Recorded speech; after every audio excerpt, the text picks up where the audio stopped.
ପିଲାଦିନ ସେ ଅନ୍ଧପୁଟରେ ଖେଳକୁଟା ସଫା ହେଇଗଲା ପରେ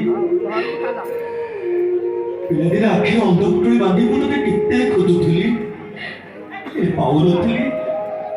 ତୁ ହସୁଥିଲୁ, ଖୁସି ହଉଥିଲୁ, ତାଳି ମାରି ନାଚୁଥିଲୁ। ଆଜି ସତକୁ ସତ ଅନ୍ତରି ହେଇ ତୁ ମତେ ଖୋଜୁଛୁ। କହିପାରିଲୁ କହିପାରିଲେ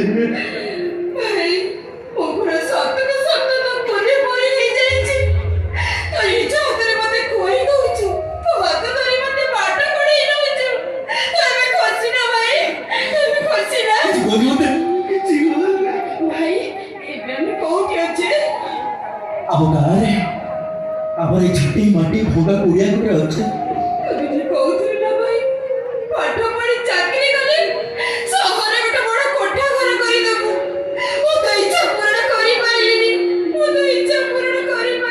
ଦରକାର ନାହିଁ ସେ କୋଠା ଘର, ଦରକାର ନାହିଁ।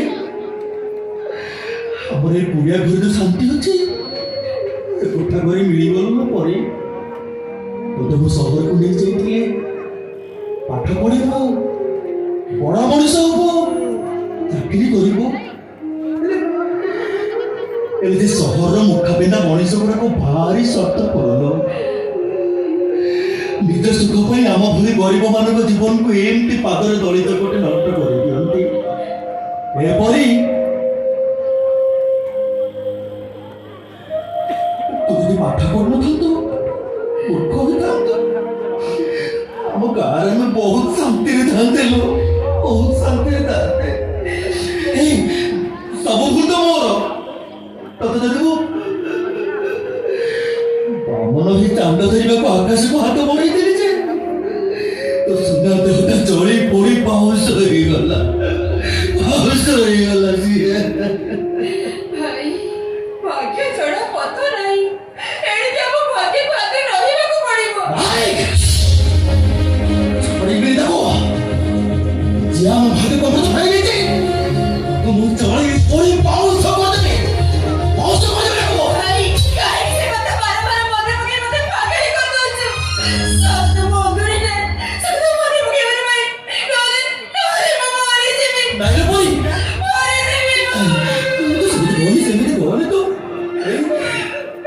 तुम पाखे सबुदिन एमती पुण्य परे किसी दरकार नहीं, किसी दरकार नहीं।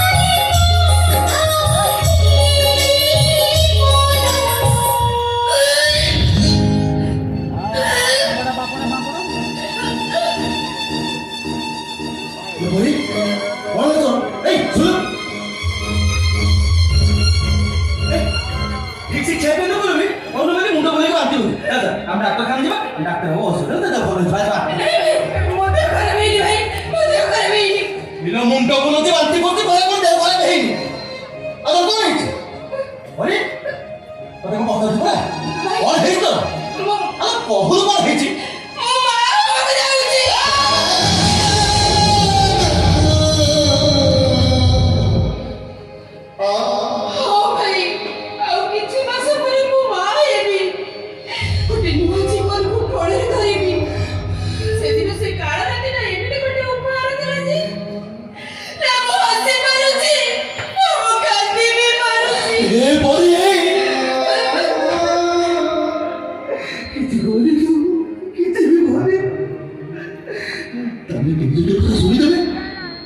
सारा खेले ही जीवन हो जीवन ले तो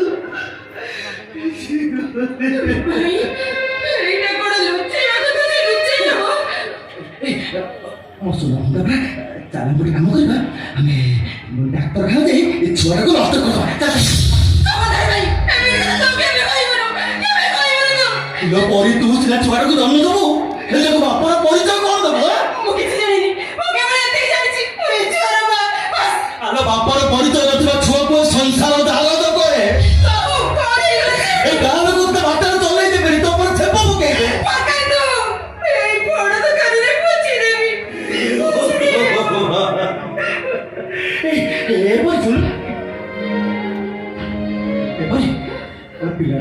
ବଡ଼ ହବ ତତେ ବାପାର ପରିଚୟ ମାଗିବ କି ଉତ୍ତର ଦବୁ ତାକୁ ତୁ ମୁଁ ତାକୁ କହିଦେବି ତୋ ପ୍ରଶ୍ନର ଉତ୍ତର ସେଇ ଜଗତରନାଥ ଜଗନ୍ନାଥଙ୍କୁ ଜଣା। ଯା ତାକୁ ପଚାରି। ଆଲୋ ବାପର ପରିଚୟ ନଥାଇ ଯୋଉ ମା ଛୁଆ ଜନ୍ମ କରେ ସଂସାର ତାକୁ ବେଶ୍ୟା କରେ।